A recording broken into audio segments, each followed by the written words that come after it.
Hi guys, and welcome back to another episode of Deck Talk, the series where we take decks and notes. We get the person on who piloted or built the deck to chat about the deck.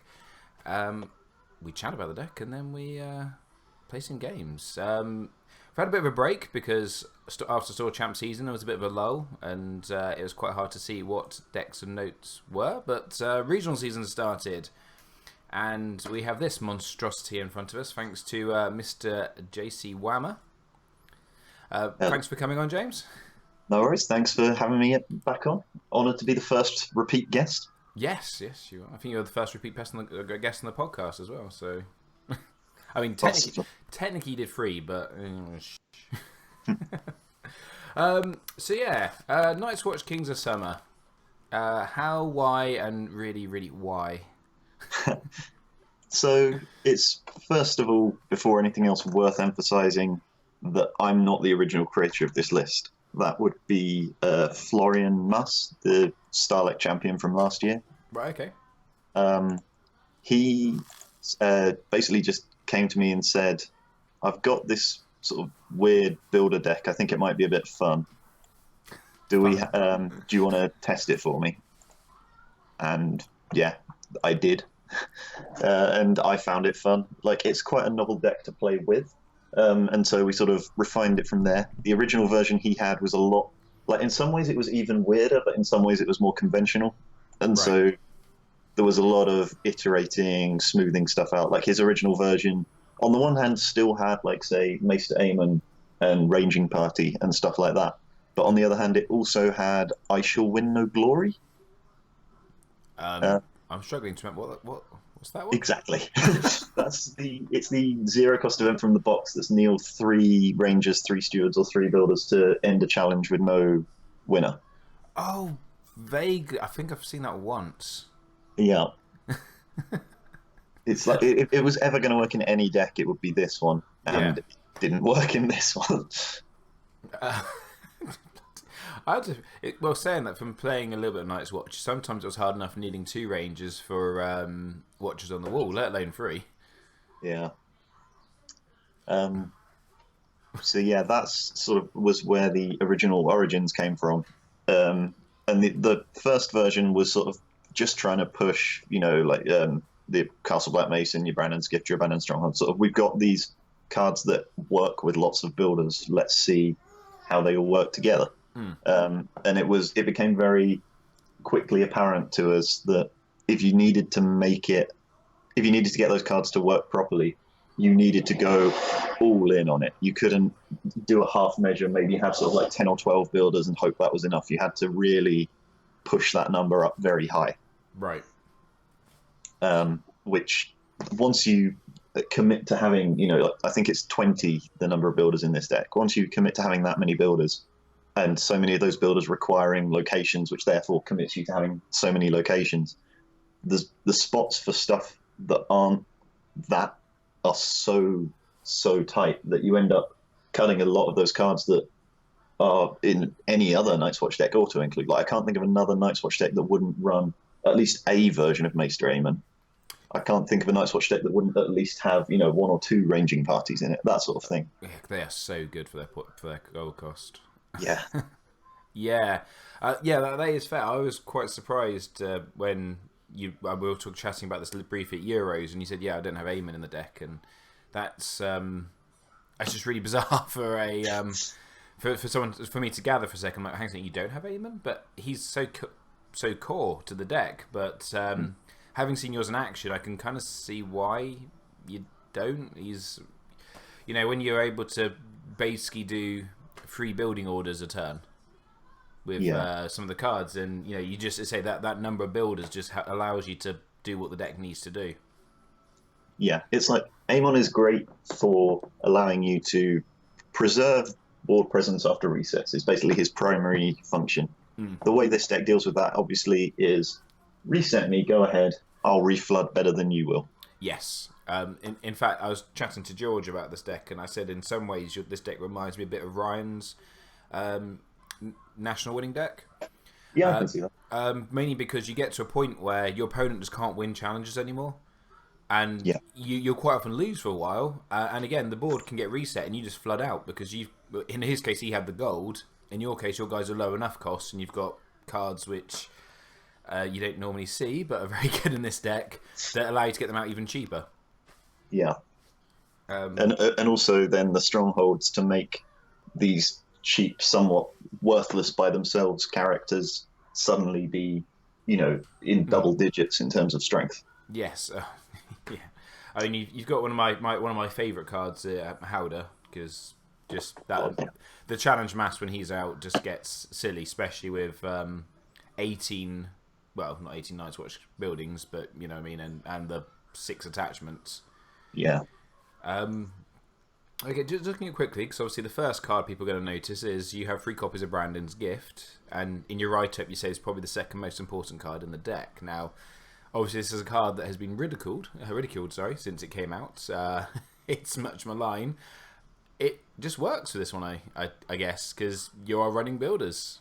Yeah, I mean, you will play, like, I'd say on average, probably in fairness, 2 builders around. Like, sometimes you'll play 3 or even more than that. Sometimes you'll only play 1.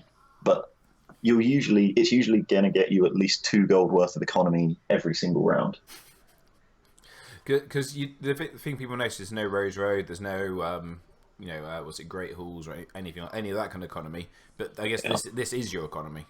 Yeah, I mean, there were Rose Roads, but they got changed for underground vaults after the latest pack. Oh, you did the underground vault. Oh, I missed that one. But yes, how are you finding them? I found them a bit meh. They're okay. It depends a lot on the matchup. Like, against, Tyrell and a Lanny that's not all in on the Harrenhal, then you're probably going to be getting the 5 gold. They're probably going to have 5 gold every time. Against, like, Targaryen especially, it's less good. I know. Because, and Martell as well to an extent, just because they've got those really good 2-cost limited locations. That means they can go lower gold on their plots, and they can also maybe cut the Rose Roads. Yeah, I was about to say, I think the other locations of this ilk, which you kneel to gain gold, because that's not basically printed gold or gold effects per se, like the Rose Road. I do wonder if this is going to be one that potentially isn't so good later on. But because it's a Night's Watch card, it's still good because they have such little economy. Exactly, and not just because it's a Night's Watch, not just because they have such little economy, but also the fact that it's a Night's Watch. Hey, I'll try that again. The fact that it is a Night's Watch card also has so much synergy with the rest of the deck. So, like, for example, Eastwatch Carpenter is you gain a gold for every 2 Night's Watch cards, or Night's Watch locations that you have. And the Rose Roads aren't Night's Watch cards, but the Vaults are. Builder at the Wall can reduce Night's Watch locations and attachments. And I mean, to be fair, normally you'll trigger him on something else anyway. But in a pinch, you can use him to reduce the Vault in a way that obviously you couldn't with the Rose Road. Shadow Tower Mason, you need 3 Night's Watch attachments or locations for him to gain the other icons. Grizzled Miner gets reduced by Night's Watch attachments or locations. So there's all these things where just simply the fact that Underground Vault has a black border rather than a brown one, even if it's ever so slightly less efficient the turn you play it just combos with so many of these other cards that are the odds in the deck. That makes complete sense. I was thinking, is there ever been a time Shadow Tower Mason's not been switched on with this deck? Outside of a Nightmares. Yeah. Not for a good while. Not unless it severely craps out. So, obviously other cards in here. So there's obviously a lot of one-off locations, but the speed you can get for your deck, and with the... I forget which one it is. Is it Castle Black Mason? Castle Black Mason, the one that allows you to kneel 2 builders to search top 10 decks for a location or attachment, reveal it, and add it. Which again, watching you trigger this 2 or 3 times around was just a bit silly. Yeah, a couple of things to note with this card. First of all, I severely underrated this card before playing this deck. But first of all, it's not it's not a marshalling action or anything like that. It's an any phase action. So typically, what you can do is you can keep your wall of guys up. They try and probe through where they can. It's usually quite easy to keep 1 or 2 of them up, and then in dominance, you win dominance with the standing guys, and then you just get to do building orders once or twice. And And if you get your messenger ravens out, you can basically fill 4 cards, and you can potentially get 3 or 4 cards a turn. Yeah, in the dominance phase, sorry. In the final Northampton against Costas, there was a point where he intrigue claimed the last card out of my hand, and then we got to the dominance phase. I got to trigger Eastwatch by the Sea to draw a card, trigger a messenger raven to come back to my hand and draw a card, and trigger Castle Black Mason twice, and I went from 0 cards in hand to 5 cards in hand in one phase. And because sometimes with the messenger ravens, you can overfill your hand because obviously you bring them back as well. But obviously, being Kings of Summer and with the Eastwatch by the Sea, if you have got that, your reserve is increased anyway. Yeah.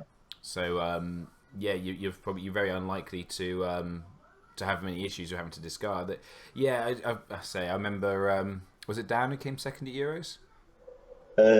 Yes. Yeah, and he had that off round because his opponent didn't turn up in the cup, and you played him, and he went like, I felt really confident because I made the top 8, and then I got absolutely hammered by Wamma.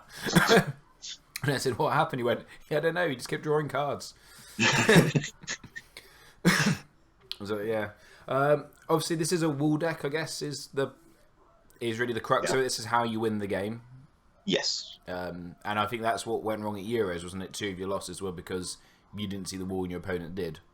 It wasn't so much that. It was. I had 2 wall mirrors at Euros, and in both cases, or in one case, we saw the wall on the same round, but he had a Nightmares, which at the time I wasn't running, and it gave him 1 round's head start. Right.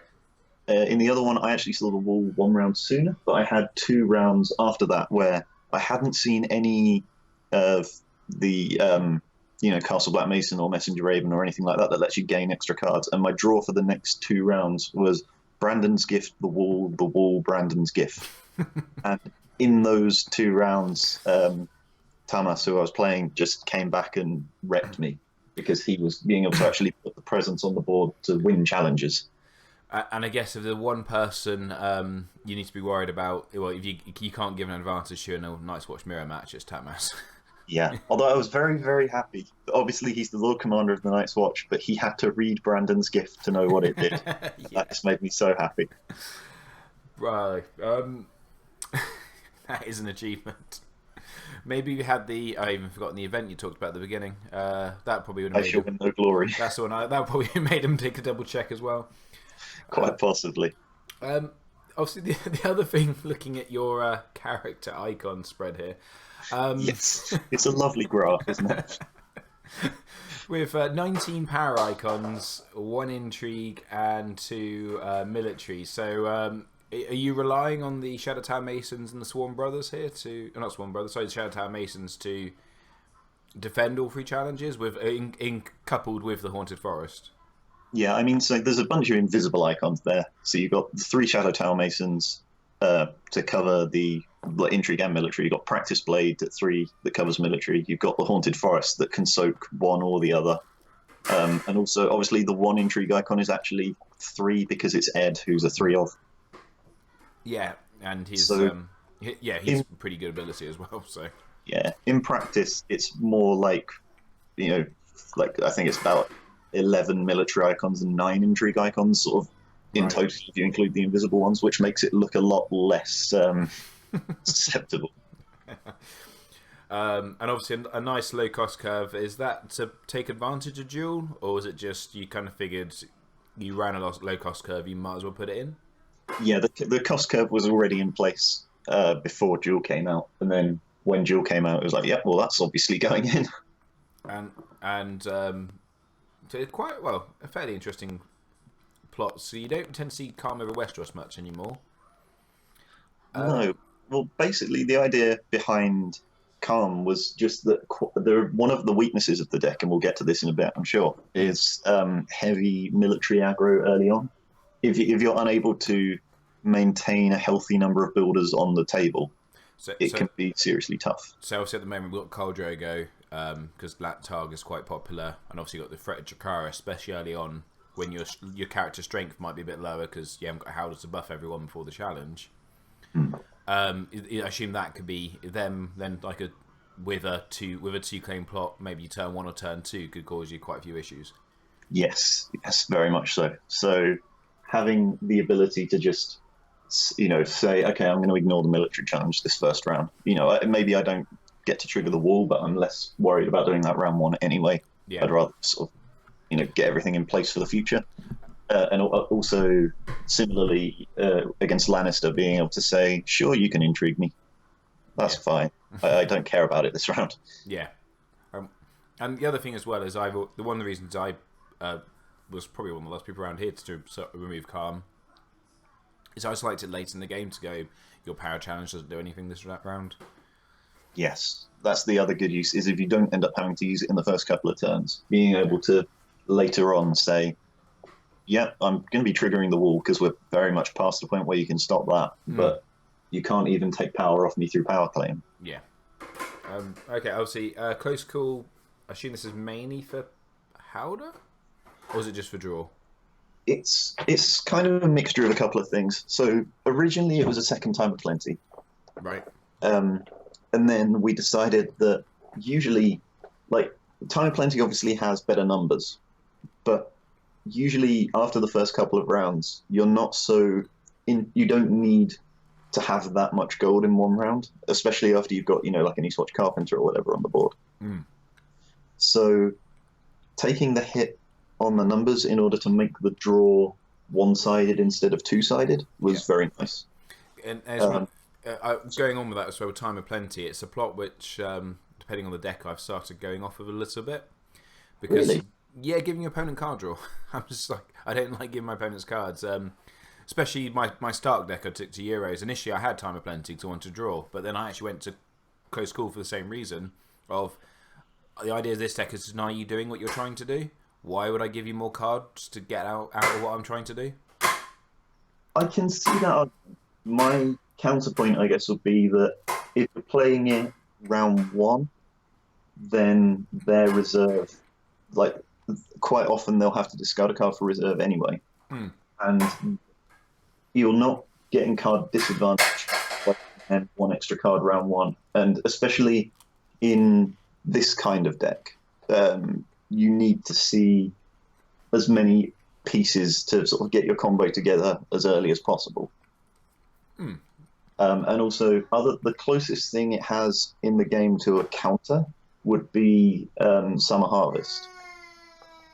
There's no other sort of like opening plot that you'll expect to see that actually sort of you're like, oh, bam! I wish I hadn't revealed Time of Plenty into that. Yes, that is. I've done that a couple of times, and you feel really bad for that one. Yeah, but any other opener, you're just like whatever. Like I think it's the most consistently solid opening plot card in the game at the moment. No, I think that is definitely a fair assessment.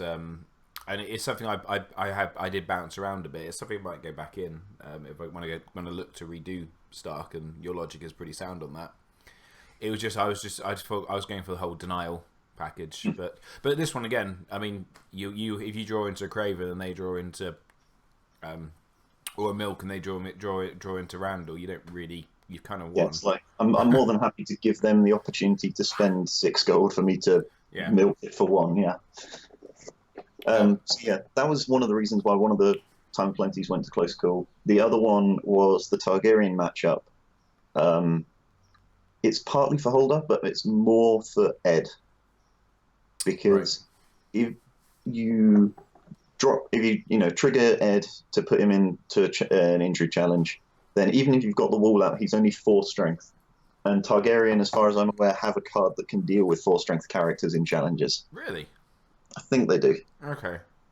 So, regardless of whether you are like first player or second player or whatever, once you take the action of putting Ed into play, they always get the next action. So you can't. There's no way of playing around it. You just have to eat the Dracarys if they've got it. You can't Howder to give him +1 strength at that point, or ambush in a practice blade. It's too late by that point, isn't it? Yeah. Yeah. So it's mostly because quite often in that Targaryen matchup, Ed will get Dracarys at some point. Right. You don't want to get rid of your only printed intrigue icon in the entire.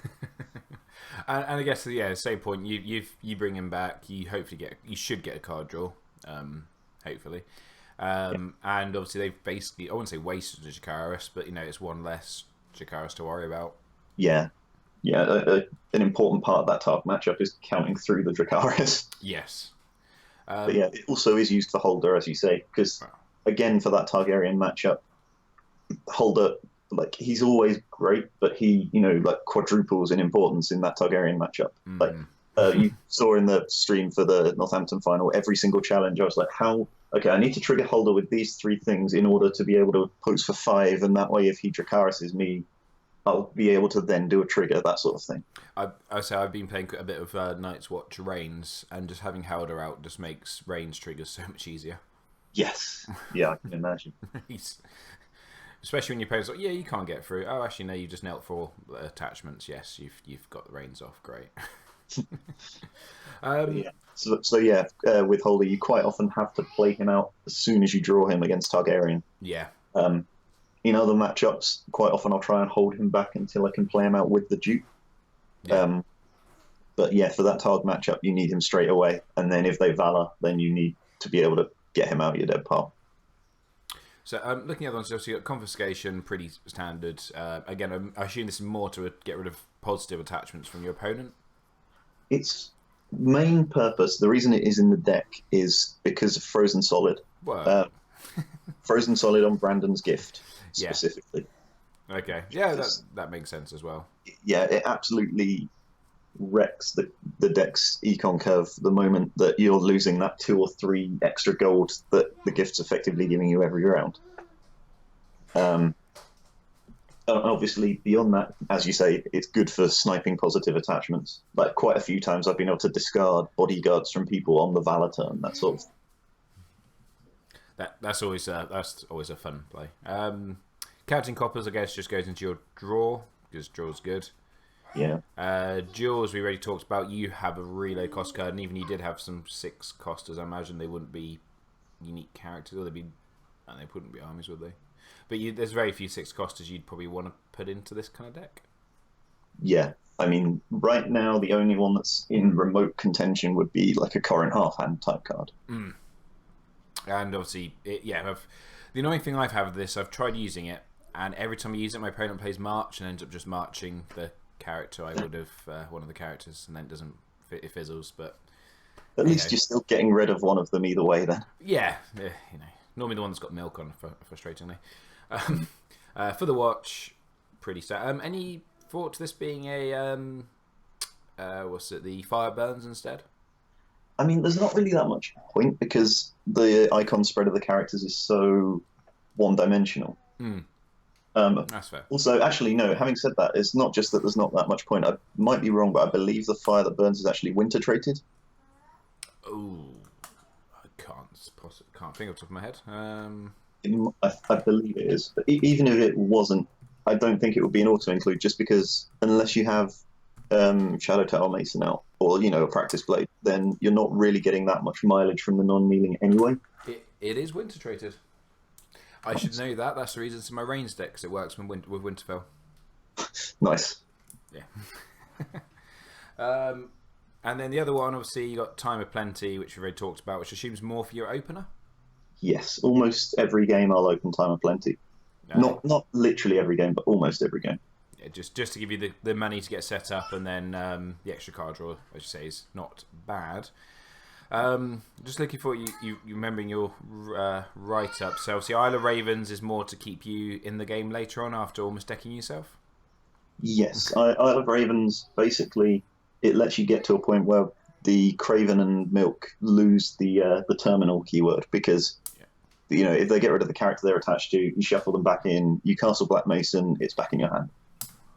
I've had a lot of games against Baratheon in particular, where there's a huge song and dance where, like, I'll milk their Melisandre or whatever. Yeah. Then they'll play out Crescent and discard it. I'll shuffle the milk back in. I'll milk Crescent. They'll confiscate the milk from Crescent. I'll milk Crescent again. I had one game where I was playing. I think it was like Craven on their Bob or something like that, and milk on their Crescent. We cycled round to plot 8. They played Confiscation, obviously. Yeah. I played for the Watch to win initiative, went first. During plot phase, shuffled the Milk of the Poppy back in, then triggered Castle Black Mason, to find the milk again, and as my first action in marshalling phase, milked Crescent again. Yeah, that's you're a bad man. Yeah. Well, Barrow players deserve it. Right. The watch had need. Is this is to try and find builders? I'm going to guess. Yeah. Is this? I assume this is like after a bit of like a first snow. They've had a bit of a heavy aggro start, and you're a bit low on characters. It basically whenever, really. Whenever. Like, obviously, there are some times when it's more useful than others. Like if you've got a small hand and you need to be able to reflood for the impending valor or whatever. But it's like unless it's going to take you over reserve, there's never a bad time to just flood your hand with builders. No, that's very, very fair. And obviously, the nightmares now are mostly for the mirror matchup, or is it just because obviously nightmares is a good card? Yeah, it's like it helps make the mirror matchup better, but it's also just there's no match where you're like, oh, nightmares, well that's terrible here. No, quite. Okay, so again, looking at this from having seen the deck a few times, so basically the idea is you get to a point where your opponent can't win challenges, or at least can't nil the wall. Yeah, I think the key part for the can't win challenges is the abandoned stronghold, which a lot of people don't realise until I trigger the second one, is non-unique. This is the key part. Dear so God. If you have 2 or 3 of them out, then and if you have 2 abandoned strongholds and 8 builders, which is a very sort of typical scenario for this deck, then I have 2 separate floating +8s that I can apply to whichever challenge I want. Oh dear. Okay, yeah. There was a game against Darren at Northampton in the top 8 where neither of us were running a reset, and I ended up with 15 builders out and all 3 abandoned strongholds. And I had the ability to defend for an extra 45 strength from these 3 locations. Bloody hell. We were counting up, like he challenged for like 20 something on military, and I just opposed with an old forest hunt. Like, okay, so 1 from that, +1 for the wall, +2 for my haunted forest, so strength 4. Trigger the stronghold, strength 19. Trigger the second stronghold, strength 34. That's just the challenge. Bloody hell. You just give up at that point, don't you? Yeah, I mean, I think by that point we were sort of taking the piss a bit. Like, I think Darren had long since realised that he couldn't win and had put all 3 Milk of the Poppies on the same builder at the wall. Because it's the only... That's another good thing about the character base. Only builder at the wall and Dolorous Ed can take non-weapon attachments. And obviously Ed usually isn't in play to take them. No, and if Ed is in play, there's no point milking him. Yeah, exactly. So that one builder at the wall ended up with 3 marriage packs. Sorry, not 3 marriage packs. 3 Milk of the Poppies, a marriage pact, and a Craven. I drew a Milk of the Poppy, and he didn't have an obvious character to put it on, so I just put that on the builder at the wall as well. So we had 4 milks. He likes his milk, clearly. Yeah. That game was Santa's opium party, basically. So, I guess the big question for everyone at home that's kind of worried about this kind of deck is, and I guess actually the type of deck that Darren was playing as well to some extent, how do you beat it? I mean, the first thing is that it's not the same answer for both of those decks, unfortunately.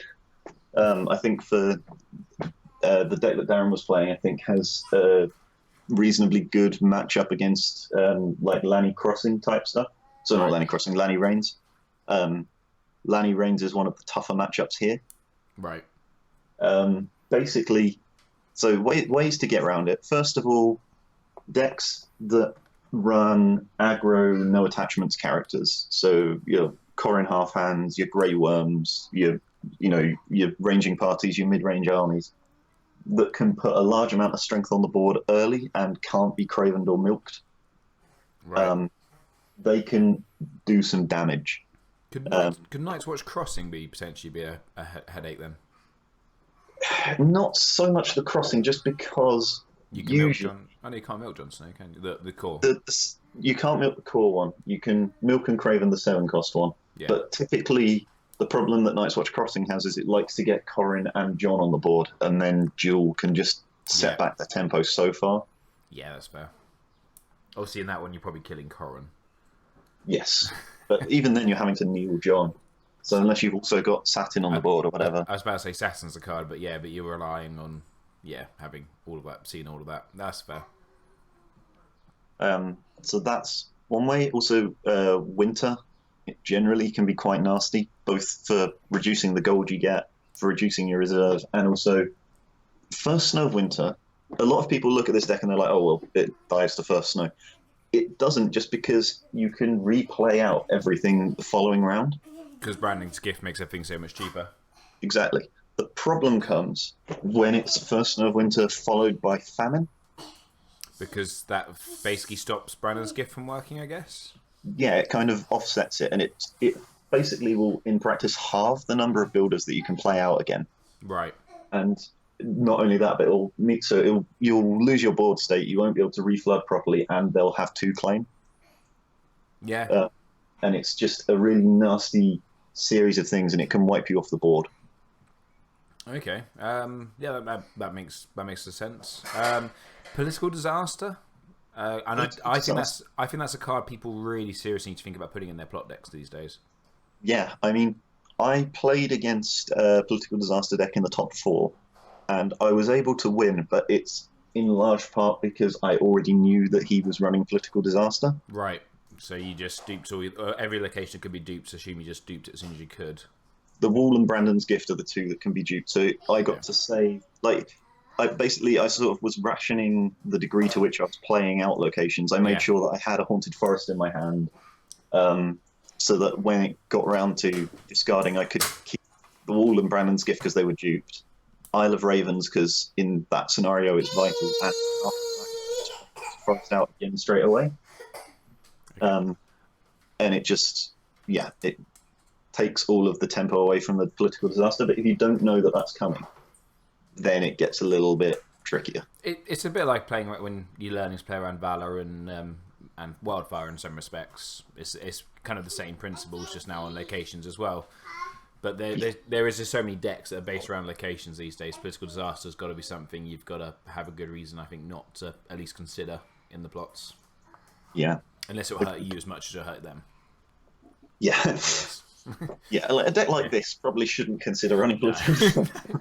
Well, also like the Lanny Reigns jumper deck with Harrenhal and Tower of the Hand probably doesn't want to run it because you're going to save those 2. If they haven't got dupes, then everything else goes. But that's also a deck that kind of probably wants to leverage it in some ways. It's actually quite a difficult one to consider. I feel like that deck probably should consider it, just because you, as you say, once you've got Harrenhal and Tower of the Hand, you kind of don't need Great Hall or whatever anymore, because you're already applying so much choke on them by repeatedly bouncing their characters. And obviously both Tower of the Hand and Harrenhal can be duped. Yeah. Okay, so I guess other ones, obviously Greyjoy comes to mind because they're very good at getting into locations, but I guess Craven just shuts them down. They are very vulnerable to the Craven and the Milk. If you build a Greyjoy deck that doesn't rely on those big characters, then it can be nasty. Also, the Kraken banner, generally, the part that doesn't take those big characters, but definitely takes, 3 Newly Made Lord, 3 Lordsport Shipwright, that sort of thing. That can do damage. I played again a few games against Barra Kraken, which is Kev's current build, the other day. And the first couple of games, I was winning. And then I said to Kev, you've been repeatedly blowing up my Haunted Forests and Abandoned Strongholds and stuff like that, and I've just been shuffling them back in with Isle of Ravens. Next time, try blowing up Isle of Ravens first. Yeah. And then we played another game. The first Newly Made Lord gets rid of Isle of Ravens. I have no way to recur anything. And it was a long, grindy game, but Kev won that one. So, yeah, it's a deck that you have to know how to beat it, but it's not unbeatable, certainly.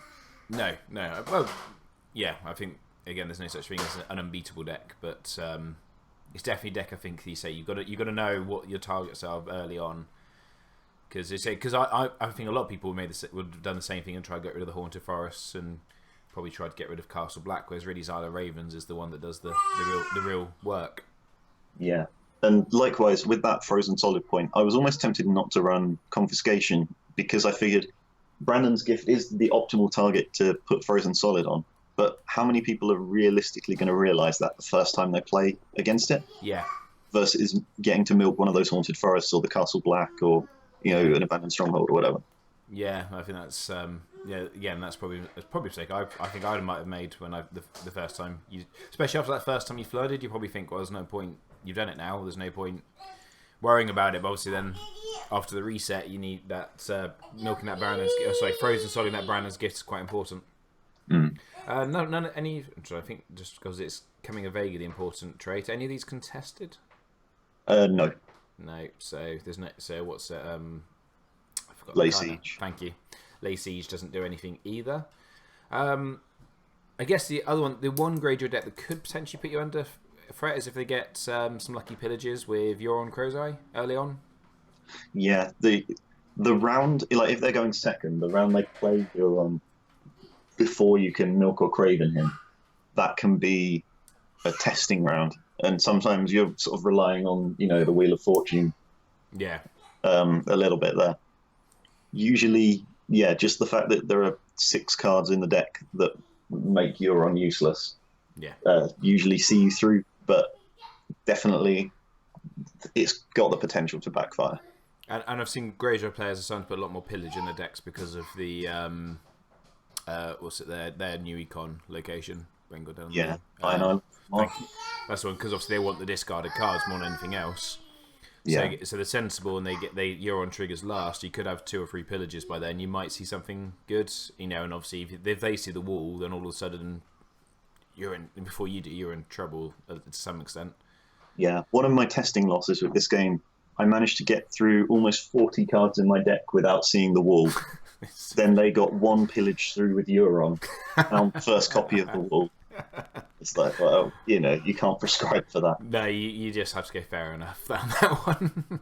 Yeah. Well, great. Well, yeah, guys, that's the deck. We're now going to see in action, and I get the fun of running at this.